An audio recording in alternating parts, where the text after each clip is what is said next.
Este programa tem apoio cultural da CNM, Confederação Nacional dos Metalúrgicos.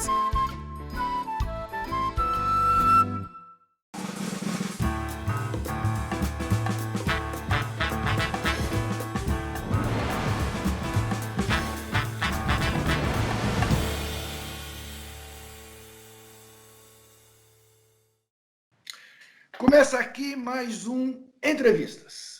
O entrevista sendo feito como deve ser feito em tempos de pandemia. Com o entrevistado na casa dele, o entrevistador na minha casa. Hoje nós vamos conversar com o presidente do Sindicato dos Comerciários de São Paulo e também presidente da UGT, a União Geral dos Trabalhadores, Ricardo Patá.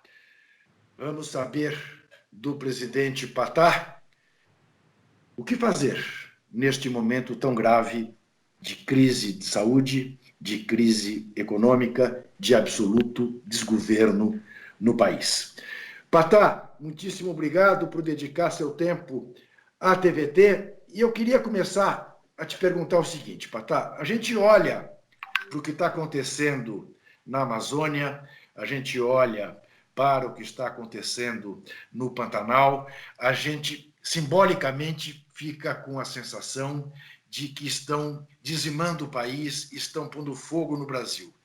Eu te pergunto, os efeitos das medidas dos governos Temer e este que nos assola neste momento sobre o movimento sindical é de alguma maneira comparável ao que a gente vê acontecer na Amazônia?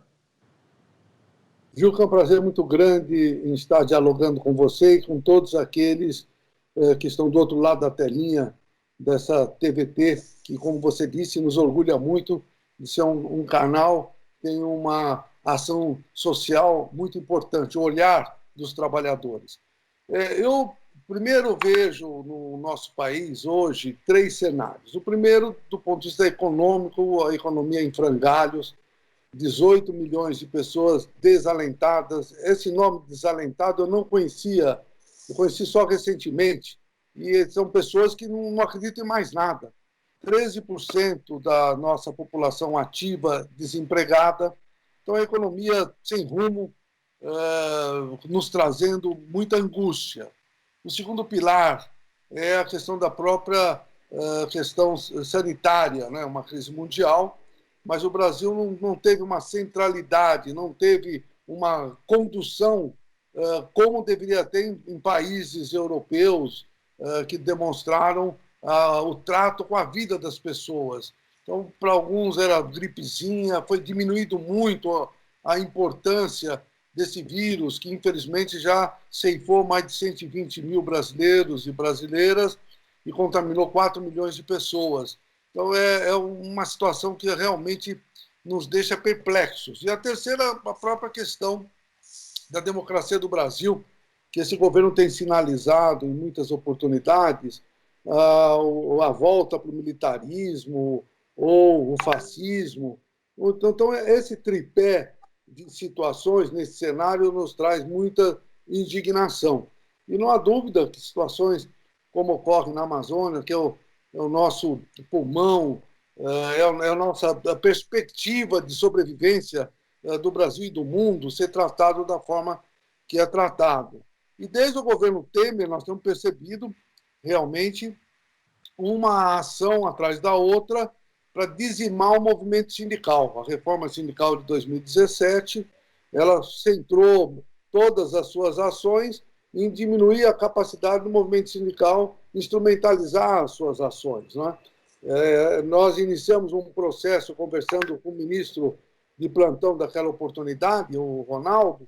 Eram 7, 8 itens, e até alguns deles nós estávamos de acordo, né, em fazer com que o negociado sobre esse lado, ou seja, a valorização do movimento sindical ocorresse, e o Rogério Marinho, nosso algoz, simplesmente transformou em 120 artigos, e todos eles focados na flexibilização das conquistas de mais de 100 anos, e muitas delas contidas na CLT, e a eliminação de recursos do movimento sindical para a sobrevivência. E o governo atual, desde o o carnaval do ano passado, editando medidas provisórias com essa finalidade, acabar com o movimento sindical. Então, é um momento realmente que nos deixa perplexos em todos os sentidos.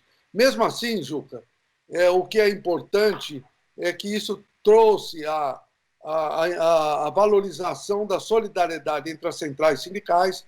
Nós temos nos reunidos basicamente a cada 2 dias e temos, de uma certa forma, algumas conquistas, poucas, mas algumas, né? Como, por exemplo, os R$ 600, que infelizmente está terminando agora e nós vamos lutar para que continue até o fim do ano. Foi uma conquista do movimento sindical, que o governo, naquela oportunidade, tinha oferecido 200 e nós sensibilizamos o Congresso Nacional, chegou a R$ 600, o que pôde, pelo menos para mais de 50 milhões de pessoas, muitas delas abaixo da linha da pobreza, ter o pão nosso de cada dia. Esse é o cenário, Juca. Então, você tocou num ponto que para mim é essencial. No último dia 1º de maio, depois de muito tempo, nós tivemos um 1º de maio unificado entre todas as centrais de trabalhadores. Eu te pergunto, aquele esforço feito para o ato do 1º de maio, pelo que você está me dizendo, tem continuidade e o que se pode esperar em relação a isso? Porque a minha sensibilidade, tomara que eu esteja enganado, Patá, me revela o seguinte, que, de certa maneira, os governos do Lula e da Dilma deram uma certa suavizada no movimento sindical, na medida em que tudo era negociado, sentavam à mesa todos, governo, movimentos de trabalhadores, e as coisas aconteciam, digamos, de maneira muito civilizada. E quando houve o tacão, quando houve o corte disso, e com eu diria até com uma certa raiva dos governos federais em relação ao movimento sindical, me parece que pegou o movimento sindical desprevenido, sem aquela garra que sempre caracterizou o movimento sindical. Em que medida é possível a gente pensar, e eu sei que em tempos de pandemia isso fica mais complicado, e em tempos de tanto desemprego mais ainda, em que medida o movimento sindical pode, de fato, se mobilizar e reagir a essa investida, a essa escalada dizimadora? Bom, você lembrou de tempos que realmente, tanto do Lula quanto da Dilma, que tinham uma valorização da sociedade muito mais profunda. Nós éramos escutados, nós tínhamos reuniões a cada mês com os presidentes das repúblicas, colocando as questões dos trabalhadores. Muitas questões foram resolvidas nessas mesas de diálogo. Com o governo Temer, e principalmente agora com Jair Bolsonaro, que tem a intenção de dizimar o movimento sindical, o diálogo basicamente inexiste. A única local que nós conseguimos, de vez em quando, conversar é com o antigo Ministério do Trabalho, com 2 pessoas, que são o secretário, o Bruno Dalcon e Bruno Bianco, e mais ninguém. Ninguém tem o interesse de ter o diálogo com a representação dos trabalhadores. E no ano passado, no 1º de maio, nós já tivemos um indicativo da unidade das centrais sindicais que fizemos no Vale do Anhangabaú. Esse ano, como você mesmo comentou, foi um 1º de maio virtual e mostrou a nossa capacidade de integração e a de demonstração de força para buscar situações de superação. Não há dúvida nenhuma que em 2017 nós fomos pegos de surpresa, porque o governo vendeu para a sociedade que a reforma que estava sendo construída era uma reforma que ia gerar milhões de empregos, porque nós estávamos com muitos desempregados naquele momento, e que o fim do imposto sindical ia permitir para os trabalhadores ter um recurso que eles pudessem até colocar na poupança. Ou seja, seduziram com mentiras a população brasileira e realmente nós não tivemos, naquele momento, capacidade de reação. Tanto é que nas audiências públicas que tiveram, nós falávamos, mas nós não éramos escutados. Então, passaram o trator em cima e o trabalhador percebeu isso, infelizmente, depois, porque não houve nenhuma contratação.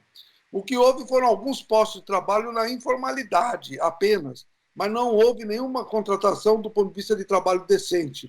Então, realmente, além de ser um pego de surpresa, os trabalhadores perceberam, infelizmente, tarde do que ocorreu. E o 1º de maio que fizemos é uma marca, de forma emblemática, dessa solidariedade entre as centrais e do trabalho que estamos fazendo todos os dias, dá a demonstração, pelo menos, que nós teremos uma perspectiva de voltarmos a ter uma representação que tínhamos antes da reforma. Houve uma diminuição grande de sindicalização, em consequência também da eliminação de milhares de postos de trabalho. Então, nós estamos fazendo uma reconstrução e da valorização das questões sociais, porque o Brasil é um país continental.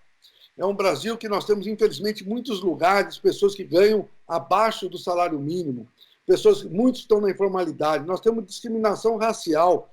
Aqui no comércio em São Paulo, poucas lojas têm afrodescendentes trabalhando. 35% da população paulistana é afrodescendente. Nenhum por cento trabalha no comércio na área de shopping centers, por exemplo. Nós temos um trabalho análogo à escravidão. Há pouco tempo atrás, nós fizemos um trabalho importante lá na rua Oscar Freire, que é da elite do comércio, e nos porões daquelas lojas elitizadas tinham paraguaios e bolivianos trabalhando a R$ 1 por dia. Então, tem tantas questões graves ocorrendo, o movimento sindical é fundamental no sentido de valorização da pessoa e do cidadão. Então, Patá, diante disso, você diz que foram pegos de surpresa, não foram ouvidos, não tiveram como reagir e que boa parte dos trabalhadores até foi levado a engano. Diante das mentiradas, acreditou nas mentiradas e agora toma consciência de que foi enganado. Mas isso não reflete, por exemplo, nas pesquisas. Aparentemente, o governo federal permanece com o mesmo índice de aprovação que tinha antes. O que está faltando? Quer dizer, e eu queria que se acrescentasse nessa análise. Em que medida também está havendo dificuldade no movimento sindical a falar com os religiosos, com os neopentecostais, enfim, queria que você tratasse e abordasse um pouco essa questão.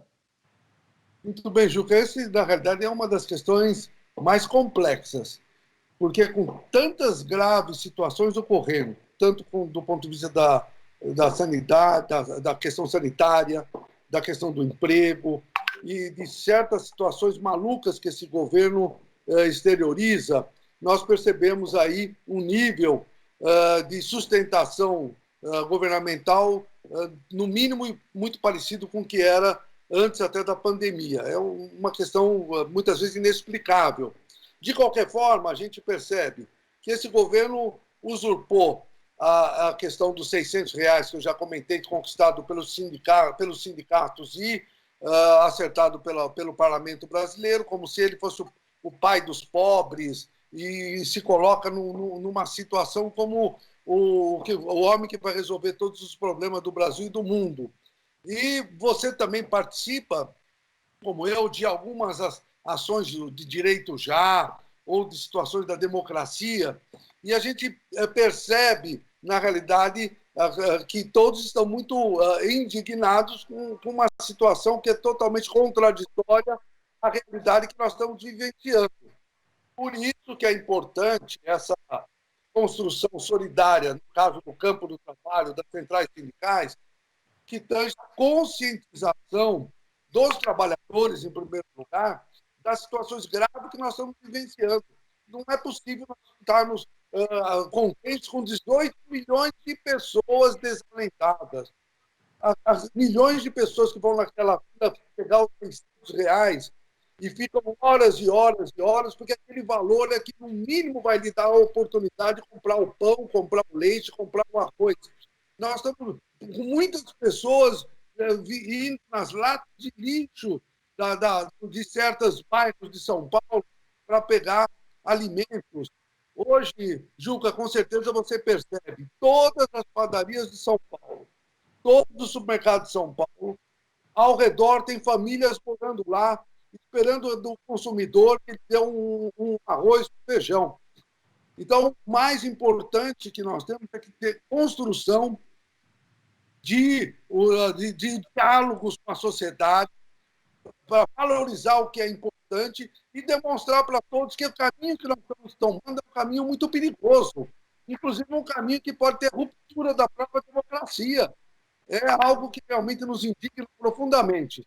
E é essa questão, Juca, que nós estamos conversando 2 vezes por semana com todos os presidentes das centrais, buscando alternativas de conscientização da classe trabalhadora, trazê-los para os sindicatos, fortalecer novamente o movimento sindical, para que a gente possa ter a capacidade efetiva de mostrar para a sociedade que o caminho que o governo está tomando é um caminho perigoso. Fatah, você, na resposta anterior, fez referência à questão racial. Eu queria que você ouvisse o seguinte depoimento e respondesse a pergunta da nossa Dolores Dionísio Gonçalves de Campos, uma negra desempregada. Meu nome é Dolores, estou desempregada há algum tempo, procuro emprego e as portas estão fechadas. Não somente pela minha idade. Tenho 64 anos, sou uma mulher negra e tenho bastante experiência. Trabalhei em várias empresas e, por sinal, a última empresa, uma multinacional, que é conhecida no comércio. E vejo pelos meus filhos mesmos e netos que eles têm faculdade e eles têm uma dificuldade em arrumar emprego. Por quê? Por causa da nossa cor. Então, há uma discriminação. E eu acho que isso não é certo. Não é só os brancos que têm o direito de arrumar um emprego. Nós também, da nossa cor, também temos. Aí, vizinhos, primos, todos os negros têm essa discriminação. Então, eu pergunto para o senhor, Ricardo Patar, tem alguma solução? O que o senhor pode fazer por nós? Juca, esse é um dos temas que nós já tratamos há de muito tempo, desde 2004, quando o Diese fez um estudo para os sindicatos comerciais de São Paulo sobre os comerciários paulistanos. E foi detectado, no caso da discriminação, uma questão muito grave, que não há negros trabalhando, conforme eu já até comentei anteriormente. Quando ele estava trabalhando, ele estava recebendo quase que metade do salário do branco. E aí, muitas vezes se diz que no Brasil não tem racismo. Infelizmente, tem e tem muito. E o comércio é um dos exemplos. Porque até pouco tempo atrás, agora até proibido por lei, as empresas contratavam os trabalhadores com boa aparência. E o negro não era considerado boa aparência e não era contratado. Esse trabalho que nós desenvolvemos junto com o Diese nos deu a oportunidade de fazer uma ação muito grande e conseguimos o primeiro acordo contra a discriminação racial foi com as lojas Colombo do Brasil. E aí nós começamos a fazer com a área de supermercados e com outras atividades, para que houvesse uma cota de afrodescendentes trabalhando. Ou seja, a discriminação existe e esse trabalho, somente de forma conjunta, e a sociedade tem efetivamente todas as suas áreas se dedicar. Você que é uma pessoa que se dedica muito ao esporte, é um conhecedor extraordinário, sabe que lá muitas vezes a gente percebe a discriminação, até recentemente, a própria torcida expressando com relação a certos jogadores. Então, é uma situação que não é só no trabalho, mas é em todas as áreas. Mas no campo do trabalho, nos compete buscar alternativas. E nós estamos já, desde 2004, aperfeiçoando nas negociações coletivas a necessidade efetiva de abrir oportunidade para todos, em todas as áreas. Como disse, em São Paulo, 35% é afrodescendente. Não é possível o shopping center só contratar 1%.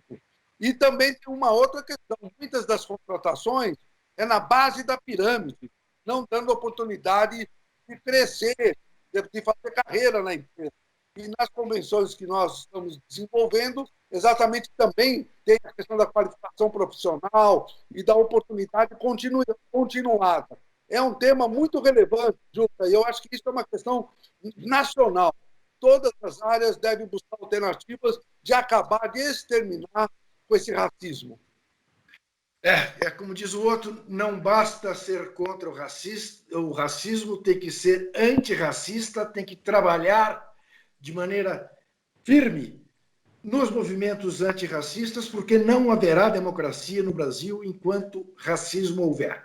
Nós vamos fazer um rápido intervalo, mas quero lembrar antes que quem é membro do canal da TVT no YouTube ou apoia a TVT e a Rádio Brasil Atual pelo Catarse, tem 40% de desconto nos livros do site da livraria da editora Expressão Popular. E quem colaborar com ao menos R$ 30 pelo Catarse tem desconto de 30% nos livros da editora Boitempo. Acesse o site da TVT ou as nossas redes sociais e saiba como participar, porque a gente volta já já.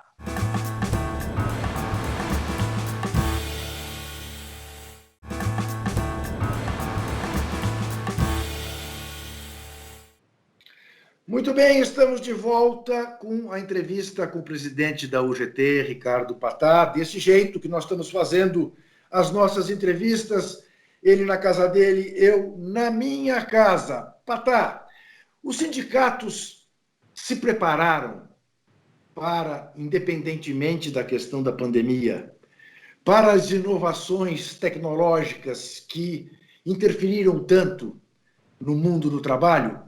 Ou nós estamos precisando, por assim dizer, também de um novo sindicalismo? A questão da tecnologia, ela já tem apontado caminhos já de algum tempo, principalmente com a quarta revolução industrial. Essa revolução industrial, essa última, ela tem trazido inovações extraordinárias no campo da saúde, extraordinárias mesmo, né, que nos deixam felizes. No campo do trabalho, muitas delas, algumas são muito boas e outras, sem adequação e sem compreensão, até ajuda a desempregar no mundo que nós estamos vivendo. Mas, de qualquer jeito, nós não podemos ir contra a tecnologia. Nós temos que ter a capacidade de compreender e buscar alternativas de superação. E o sindicalismo tem, como você mesmo aponta, tem que estar adequado a essa nova ordem.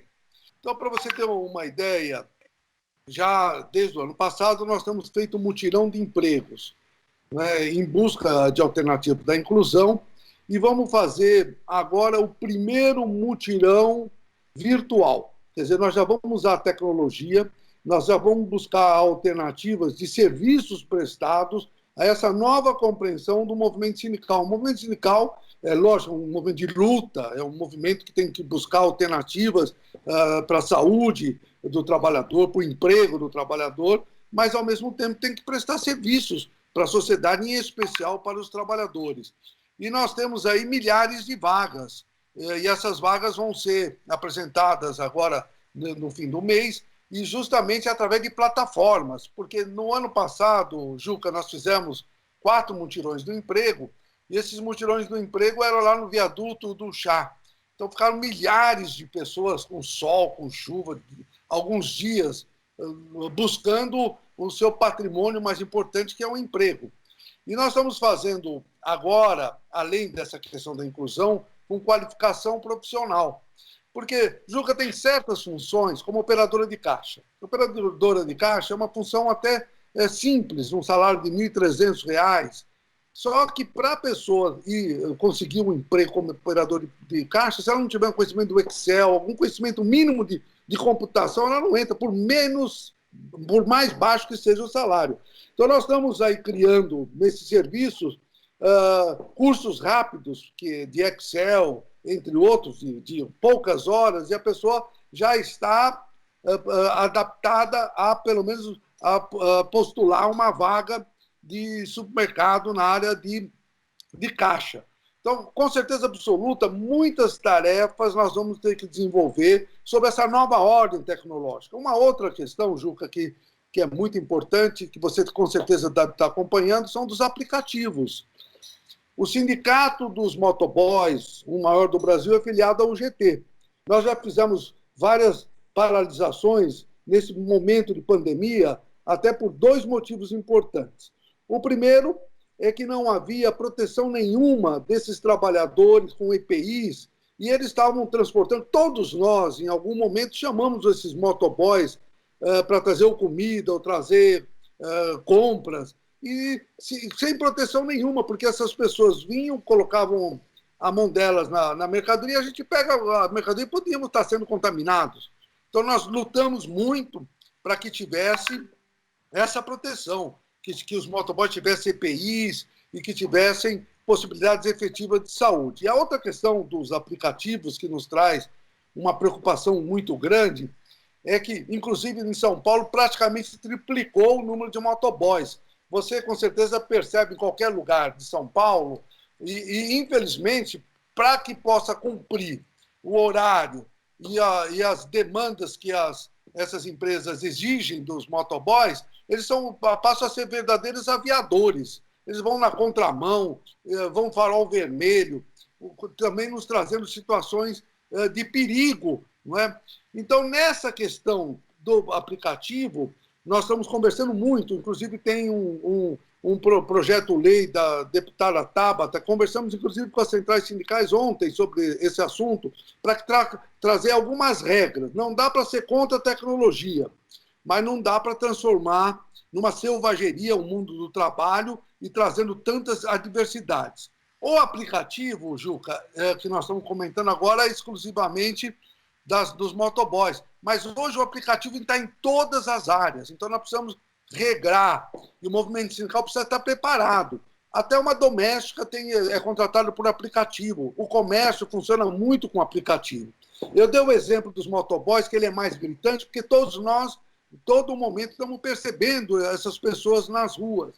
Outro dia eu passei na Faria Lima e lá provavelmente deve ter a sede de algum dos aplicativos e deviam estar contratando. Tinha mais de 1.000 pessoas na fila para serem contratadas. A cada dia tem milhares de pessoas buscando essa questão do aplicativo. E aí tem outra questão que o mundo do trabalho tem que se preocupar, e é que nós estamos tentando com o Ministério Público, com o Judiciário, porque esses aplicativos estão dizendo que os motoboys são verdadeiros empreendedores. Ou seja, eles não dão nada para eles, ganham um valor absurdamente baixo. Eles têm que comprar moto, eles têm que pagar o seguro, não tem a periculosidade.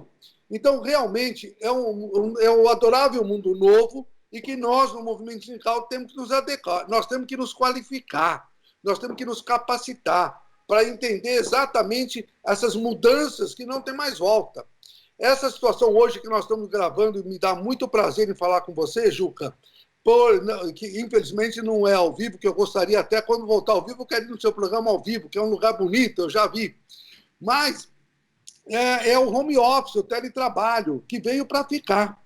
Muitas áreas, principalmente áreas dos bancários, gerentes de bancos, muitos deles não vão voltar mais, vão trabalhar de casa. Muitas áreas que eram locadas, como dos escritórios de advogados, saiu até na imprensa, tem um de 500 metros, que o pessoal, todo mundo foi para casa. Veio para ficar muitas das mudanças. Nós precisamos nos adequar, Juca. Então, eu quero te interromper porque tem uma pergunta exatamente da sua companheira Ivone Silva, presidenta do Sindicato dos Bancários de São Paulo, que eu queria que você respondesse. Olá, Juca. Olá, Patá. Prazer estar aqui no seu programa. Patá, nós estamos em um momento muito difícil, né? Com uma pandemia, com uma recessão econômica e também com milhões de desempregados. E o comércio, ele sofreu muito esse impacto, né? O impacto de ter as suas lojas fechadas, né? Muitas vezes, por não poder atender. E também nós vimos aí toda uma mudança de cultura das pessoas comprarem muito aí eletronicamente, né? Pelos sites, pelos aplicativos.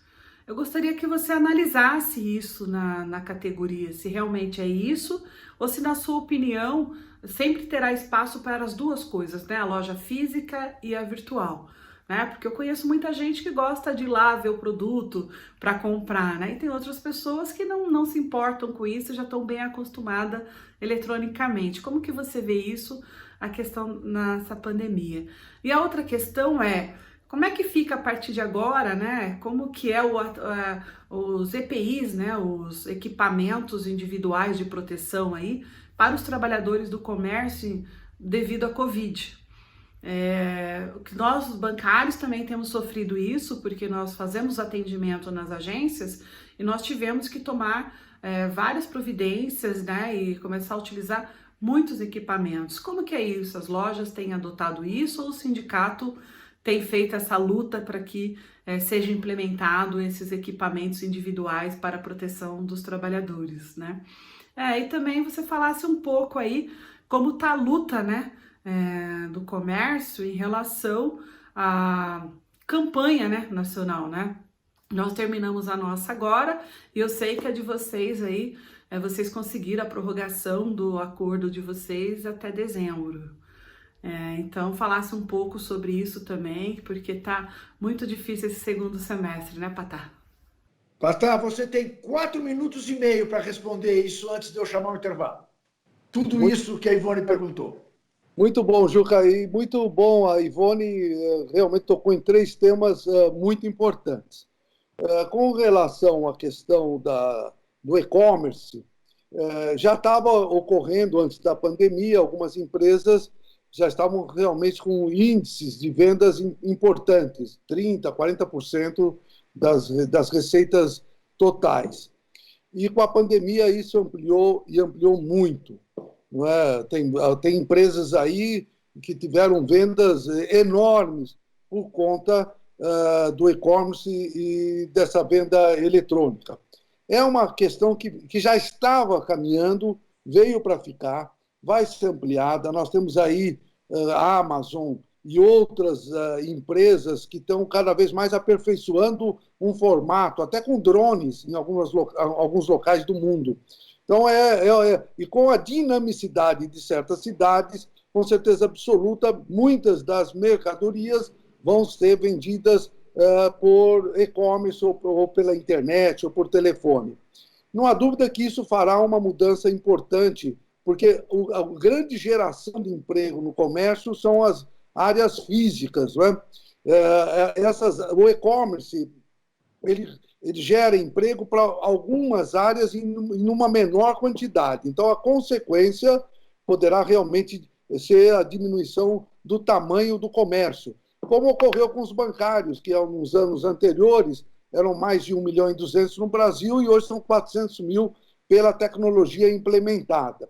Com relação aos EPIs, aos sindicatos comerciários de São Paulo, antes até da existência dos protocolos, nós firmamos um acordo com a área de supermercado, que foi a área que não parou, de colocar o acrílico entre a operadora de caixa e o consumidor, de álcool gel, de ter um número máximo de pessoas por metro quadrado dentro dos supermercados. Então, nós tivemos um trabalho muito importante para a valorização da vida. E temos insistido muito que essas áreas, principalmente, usem a testagem. Então, grandes grupos de supermercados têm feito isso para impedir que o assintomático contamine as pessoas e possa fazer uma explosão dessa infeliz situação que vivenciamos. A campanha salarial, Ivone, eu acompanhei a de vocês, quero parabenizá-la, como sempre, os bancários, sempre numa campanha nacional, talvez seja o único segmento, Juca, do Brasil, que tem campanha nacional para todos os trabalhadores. Isso é um sonho de todos os sindicatos, com certeza, alcançar o que a Ivone já tem de longa data. Nós realmente passamos para... A nossa database é na mesma dos bancários, é setembro, mas achamos por bem, principalmente pela maior parte do comércio, que teve situações adversas, muitas lojas quebradas, não voltaram ao emprego.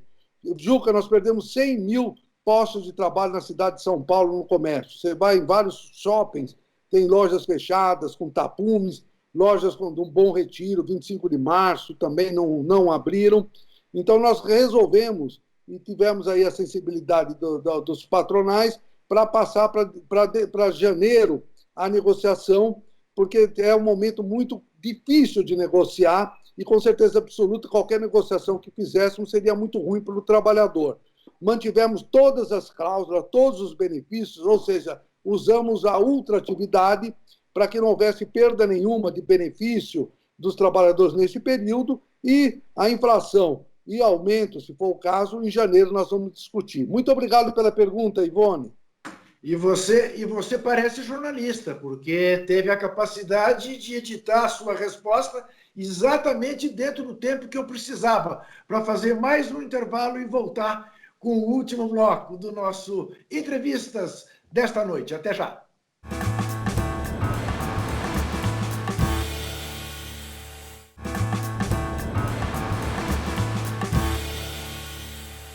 Converso com o presidente da União Geral dos Trabalhadores, Ricardo Patá, presidente também do Sindicato dos Comerciários de São Paulo.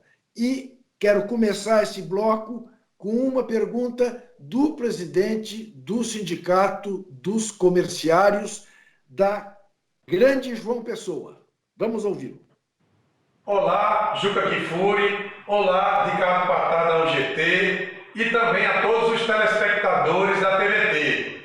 Eu sou Rogério Braz, atual presidente do Sindicato dos Comerciários da Grande João Pessoa, na Paraíba. No mês de junho, conquistamos um aditivo à nossa convenção coletiva de trabalho, garantindo todas as cláusulas sociais e de benefícios. Entre elas, o pagamento de uma ajuda de custo, mais um dia de folga para os comerciários que forem escalados para trabalhar aos domingos e feriados. No dia 24 de agosto, o governo Bolsonaro publicou uma portaria no Diário Oficial de número 18.809/2020 do Ministério da Economia, ampliando as categorias que podem trabalhar aos sábados, domingos e feriados, sem passar pela negociação coletiva com os sindicatos. Como podemos reverter essa portaria e todos os retrocessos desse governo neoliberal?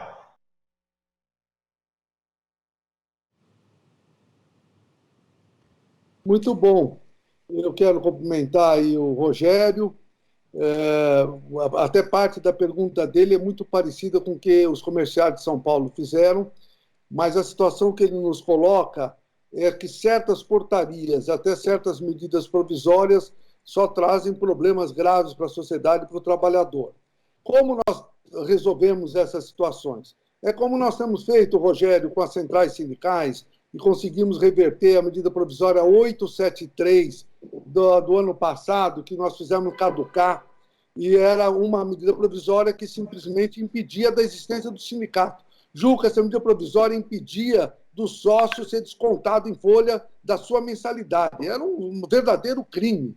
Como nós fizemos com a 905 também, que falava do trabalho aos domingos e feriados, inclusive dos bancários, dos metalúrgicos e dos comerciários. Nós conseguimos, nos 48 minutos do segundo tempo, reverter no Senado. Então, várias medidas provisórias, com a ação conjunta do movimento sindical, nós temos conseguido fazer com que ou caduquem ou sejam superadas, como foi a medida provisória 936, que ela foi colocada pelo nosso companheiro Orlando Silva, a 836, melhor dizendo, e que ela melhorou com Orlando Silva e com o movimento sindical. Ou seja, qualquer medida para eliminar situações de portaria como essa que você nos coloca, ou medidas provisórias que estão sempre sendo editadas com, afinal, interesse de acabar com o movimento sindical, é nós termos a ação conjunta, em especial no Congresso Nacional. O Congresso Nacional, apesar de ser extremamente conservador, tem aí na figura do presidente Maia alguma sensibilidade em escutar um pouco o movimento sindical. E com ele nós temos conseguido reverter certas situações. Então, Rogério, somente juntos nós poderemos derrubar essa portaria que você coloca, que traz tantos problemas para os trabalhadores. E obrigado pela pergunta. Ô, Patá, em que medida a gente fez referência, você fez referência ao teletrabalho, eu queria aprofundar um pouquinho mais essa questão. Em que medida o teletrabalho acaba sendo também um indicador de desigualdade no Brasil? Olha, Juca, você sabe que é interessante que tanto o home office e teletrabalho têm similaridades, mas saiu uma reportagem recentemente que mostrou que já existe uma divisão importante no Brasil. Parece que 3 ou 4% dessa atividade é instrumentalizado no norte do nosso país. A maior parte é aqui no sul e sudeste. Então, por aí se já demonstra uma certa divisão. Agora, essa mudança que nós já conversamos agora no programa, ela veio para ficar. O home office, com certeza absoluta, vai ser cada vez mais utilizado, e a nossa preocupação é se não vai se transformar numa atividade análoga à escravidão. Porque você que está aí na telinha, e com certeza trabalhando muito mais até do que trabalhava presencialmente, não é? Imagina como outras funções também exercem. A gente fica exaurido, porque a gente perde o dia pela noite, a gente às vezes não sabe nem em que momento que nós estamos. É uma questão que pode trazer problemas até mentais, com certeza, se não houver algumas regras. Então, nós temos que construir isso, nós até estamos instituindo no Conselho Nacional do Trabalho, Juca, essa atividade para ser debatida e discutida lá pelas centrais sindicais e pelos empresários, para que a gente possa construir algo que nós não podemos ir contra, mas que não podemos permitir que certos excessos ocorram. Mas, com certeza, há uma discriminação muito grande, até de forma regional no Brasil, e por certas funções que exercem essa atividade. Nós temos, na nossa representação, os telefônicos de São Paulo, a maior parte dos telefônicos são da UGT, e tem o telemarketing também. E são atividades que já exerciam as suas funções naturalmente, mas agora foram potencializadas. Então, eles estão já desenvolvendo algumas ações para que possa trazer algumas regras para que isso fique, no mínimo, aceitável como trabalho e não como uma atividade análoga à escravidão. Uma outra questão, Patá, que a gente tem lido diariamente, é o número de pessoas que foi obrigada a desistir dos seus planos de saúde privado, em função da crise. O que, evidentemente, sobrecarrega um SUS que está mais do que sobrecarregado por causa da pandemia e por causa do desmonte que sofreu tanto no governo Temer quanto no governo deste genocida que nos governa nesse momento. O que os sindicatos podem fazer nesse sentido?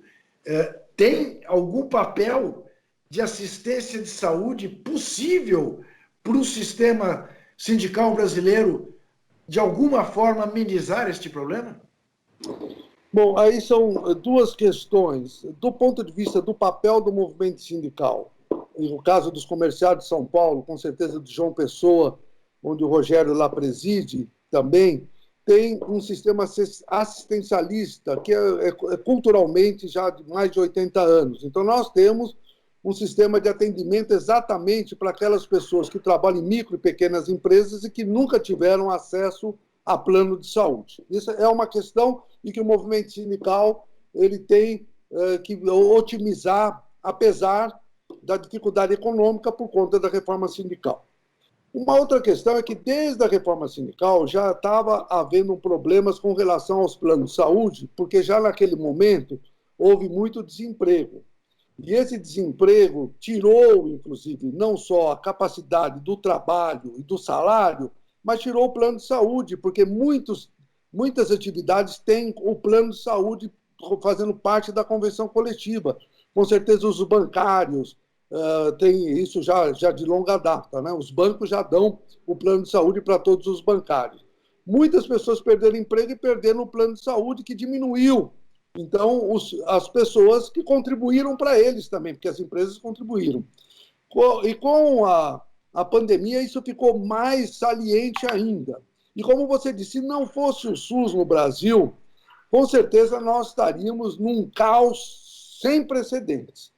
Então, é muito importante o trabalho que o movimento sindical desenvolva já internamente, mas mais ainda valorizando a necessidade efetiva da manutenção desses planos, porque o SUS, por melhor que ele seja, melhor estruturado que ele foi, principalmente no governo Lula e Dilma, não vai aceitar desaforo. É como que o dinheiro não aceita desaforo.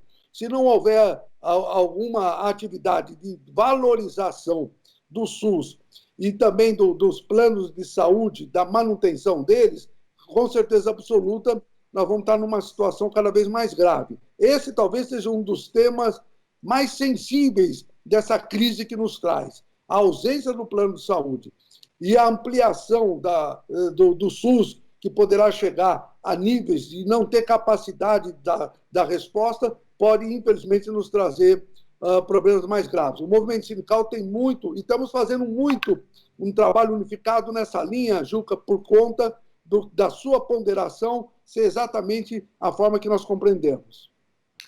Patá, eu fico até constrangido, te confesso, em colocar para você questões que estão afligindo a todos nós, porque eu sei que você não tem uma varinha mágica e não é você quem vai dar a solução para tudo. Mas eu vejo o noticiário de hoje. Segundo ano seguido sem aumento real do salário mínimo. PIB menos 9,7%. Consumo médio das famílias caiu 12,5%. Nós estamos diante de uma crise apenas, entre aspas, de desemprego, ou nós estamos diante de uma ameaça terrível de fome e de miséria, Patá? Eu acho que nós estamos numa situação muito grave. Como eu comentei anteriormente, até as ponderações fascistas desse governo, genocidas desse governo, nos trazem preocupações ampliadas.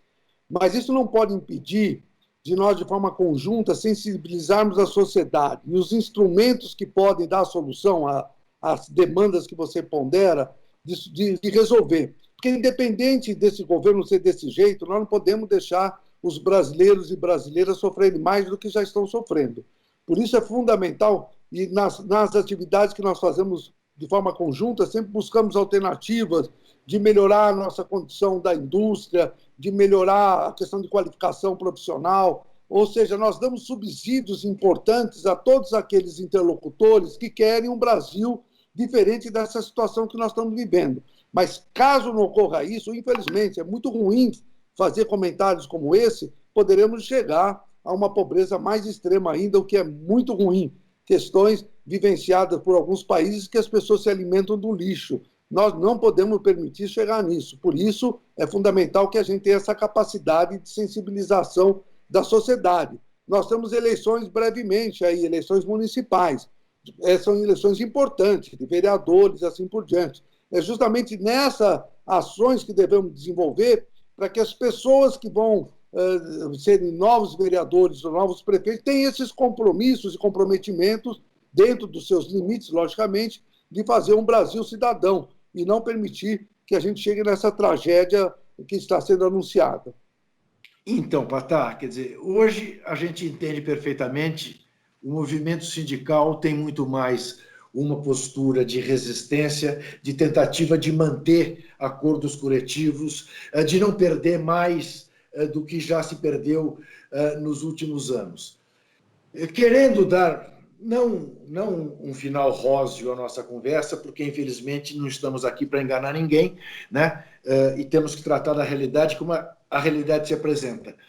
Mas olhando para o futuro, Patá, mesmo que seja com um olhar um pouco utópico, você vê perspectivas diante dessa unidade da resistência das entidades sindicais. Você vê o movimento de trabalhadores do Brasil, num futuro próximo, recuperando espaços que perdeu e recolocando o trabalhador adiante do capital? Olha, eu sou muito otimista. não é? Apesar de toda essa situação que você desenha e que a gente percebe. Eu tenho certeza que essa nossa unidade ela poderá trazer frutos importantes. Não há dúvida que governo como esse, insensível à voz do trabalhador, teremos uma dificuldade muito mais ampliada. Então, nós temos que construir possibilidades de ter uma sucessão onde tenha um governo que tenha a compreensão das necessidades do seu povo. Não seja o salvador da pátria, mas seja aquela pessoa que tenha a sensibilidade efetiva da valorização do trabalhador como cidadão, e não como número. Porque hoje, pelo governo, nós somos apenas números. Morreram 120 mil pessoas, é número, não são pessoas, não são vidas. Então, nós temos que criar, na realidade, e é isso que nós estamos construindo, e aí temos aí grupos importantes que estamos fazendo atividades conjuntas da valorização da democracia, dos valores fundamentais da nossa Constituição, e principalmente daquelas da inclusão e da capacitação. Eu tenho certeza, Juca, que esse trabalho que nós estamos desenvolvendo já desde o ano passado, e esse ano em especial, de forma conjunta, e colocando como interlocução com vários atores da democracia, o que valoriza a democracia do nosso país, nós conseguiremos, sim, ter brevemente, assim eu espero, uma outra visão do nosso país, onde tenhamos um governo que valorize, e principalmente o Brasil, Juca, é um país maravilhoso, um país rico, tem a terra agricultável que nenhum país do mundo tem, um povo extraordinário, temos aí 3 safras por ano, ou seja, nós temos tantas condições tão favoráveis, não é possível nós permitirmos que governo como esse acabe com o nosso país e com o povo brasileiro. Ricardo Patá, eu não tenho palavras para lhe agradecer pelo seu tempo, em meio a tantas questões que te envolvem. Te agradeço muito e desejo, mas com todas as minhas forças, que esse movimento unitário dos trabalhadores brasileiros, das centrais sindicais brasileiras, floresça cada vez mais. Muitíssimo obrigado. Eu que agradeço, Juca, foi um prazer muito grande mesmo vê-lo. Sou seu fã de carteirinha, apesar de torcer por um time diferente, mas isso não é problema. Isso não é problema, estamos todos juntos no mesmo barco. É isso aí. E você que nos vê, sabe que na quinta-feira que vem estaremos de volta, 15 para as 10 da noite, no canal 44.1 da TVT, da TV aberta, e pelas redes sociais. Lembrando sempre, e o Patá é um exemplo disso, que desesperar jamais. Este programa tem apoio cultural da CNM, Confederação Nacional dos Metalúrgicos,